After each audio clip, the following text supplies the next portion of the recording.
अस्सलामुअलैकुम व्यूवर्स, कैसे हैं आप सब। उम्मीद है आप सब खैरियत से होंगे। आज मैं आपके साथ भुना मसाला गोश्त की रेसिपी शेयर करूंगी जो कि बनाना बेहद आसान है और बहुत ही कम टाइम में ये झटपट तैयार हो जाता है।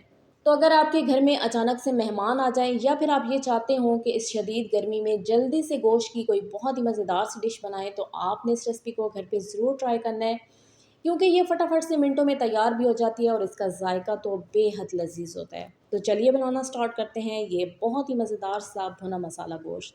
मसाला गोश्त बनाने के लिए सबसे पहले यहाँ पे मैंने एक प्रेशर कुकर लिया है। तो मैं ये रेसिपी आज बीफ के साथ बना रही हूँ। आप चाहें तो इसी रेसिपी को मटन के साथ भी बना सकते हैं। अब सबसे पहले मैं प्रेशर कुकर में गोश्त शामिल कर देती हूँ। तो यहाँ पे मैंने हाफ केजी बीफ लिया है और मैंने मिक्स गोश्त लिया है। आप चाहें तो आप इसी रेसिपी को बोनलेस के साथ भी बना सकते हैं। ये सब आपकी चॉइस पे डिपेंड करता है, लेकिन ज़्यादा जायकेदार बनाने के लिए ज़रूरी है कि आप इसमें मिक्स गोश्त का इस्तेमाल करें।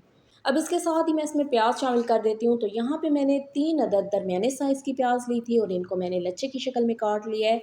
ये मैं इसमें शामिल कर रही हूँ। इसके बाद मैं इसमें टमाटर शामिल कर देती हूँ। तो यहाँ पे मैंने 2 अदद बड़े साइज़ के टमाटर लिए थे और इनको रफली चॉप कर लिया था। साथ ही मैं इसमें 2 टेबल स्पून लहसुन अदरक का पेस्ट भी शामिल कर दूँगी। अब मैं इसमें कुछ मसाले शामिल कर देती हूँ। तो इसमें बिल्कुल सिंपल मसाले जाएंगे जो कि हर घर में किचन में मौजूद होते हैं। तो यहाँ पे मैंने 1 टीस्पून नमक का लिया है, 1 टीस्पून ही मैंने लाल मिर्च पाउडर लिया है और हाफ़ टी स्पून मैंने हल्दी का लिया है। ये मैं इसमें शामिल कर देती हूँ। अब गोश्त को गलाने के लिए मैं इसमें 3 ग्लास पानी की शामिल कर देती हूँ, क्योंकि मैं ये रेसिपी बीफ के साथ बना रही हूँ और बीफ के गलने में काफ़ी टाइम लग जाता है। तो पानी का इस्तेमाल आपने खुला करना है, लेकिन अगर आप यही रेसिपी मटन के साथ बना रहे हो तो फिर आपने पानी का इस्तेमाल थोड़ा कम कर देना है। अब मैं इसे कवर कर देती हूँ और कवर करके हम इसे चूल्हे पे रख देते हैं और कम से कम आपने इसे 15 से 20 मिनट के लिए वेट लगाना है, ताकि गोश्त जो है वो अच्छे तरीके से गल जाए। अब प्रेशर कुकर को मैंने चूल्हे पे रख दिया है और इस पे मैंने वेट भी लगा दिया है। फ्लेम को आपने मीडियम ही रखना है और विसल स्टार्ट होने के 15 मिनट बाद हम चेक कर लेंगे कि गोश्त किस हद तक गल चुका है। 15 मिनट हो चुके हैं गोश्त को वेट लगे हुए। अब हम इसको निकाल के चेक कर लेते हैं कि गोश्त किस हद तक गल चुका है। तो देखिए व्यूवर्स, गोश्त जो है वो अच्छे तरीके से गल चुका है। आपने भी इसको इसी हद तक गलाना है कि ये अच्छे तरीके से गल भी जाए और ये बिखरे भी ना। गोश्त को गलाने के लिए मैंने इसमें पानी का खुला इस्तेमाल किया था। तो गोश्त अच्छे तरीके से गल चुका है और इसमें पानी भी अभी काफ़ी मौजूद है। तो अब हमने इस पानी को अच्छे तरीके से खुश्क कर लेना है और इसके साथ साथ ही मैं गोश्त की भुनाई भी कर लूँगी। तो गोश्त के पानी को खुश्क करने के लिए मैं इसे कढ़ाई में निकाल लेती हूँ, ताकि पानी जो है वो जल्दी खुश्क हो जाए।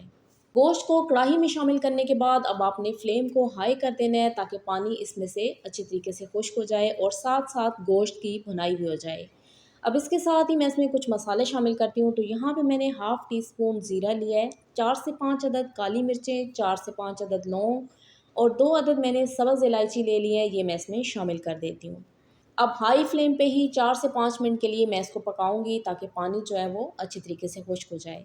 तो यहाँ पे अब पानी अच्छे तरीके से खुश्क हो गया है। अब मैं इसमें हाफ़ कप कुकिंग ऑयल का शामिल कर देती हूँ और कुकिंग ऑयल शामिल करने के बाद अब दोबारा से आपने फ्लेम को मीडियम कर देना है और गोश्त की अच्छी तरीके से भुनाई कर लेनी है। 6 से 7 मिनट लगेंगे और गोश्त की बहुत ही अच्छी तरीके से भुनाई हो जाएगी।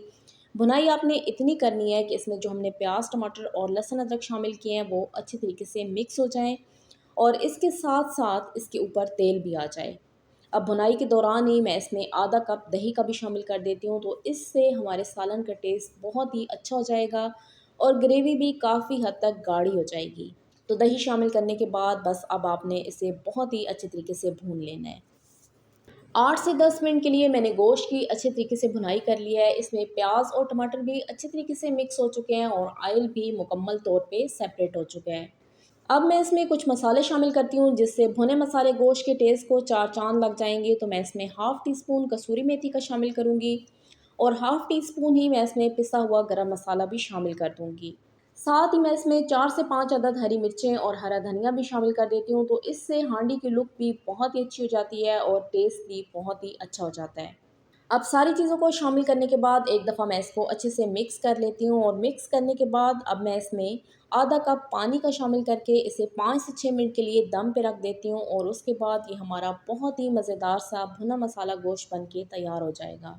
5 मिनट दम पे रखने के बाद ये हमारा बहुत ही मज़ेदार सा भुना मसाला गोश्त बन के तैयार हो चुका है। माशाल्लाह से बहुत ही अच्छी इसकी खुशबू आ रही है।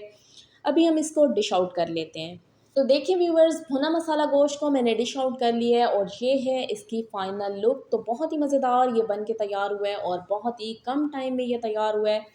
तो आपने इस रेसिपी को घर पे ज़रूर ट्राई करना है, इंशाल्लाह ये आपको बहुत ज़्यादा पसंद आएगी। अगर आपको मेरी ये भुना मसाला गोश्त की रेसिपी अच्छी लगी हो तो वीडियो को लाइक और शेयर ज़रूर करें। मेरे चैनल पे नए हैं तो चैनल को सब्सक्राइब करना मत भूलिएगा। आपकी सपोर्ट मेरे लिए बेहद कीमती है। दुआओं में याद रखिएगा। मिलते हैं एक नई रेसिपी के साथ, तब तक के लिए शुक्रिया। अल्लाह हाफ़िज़।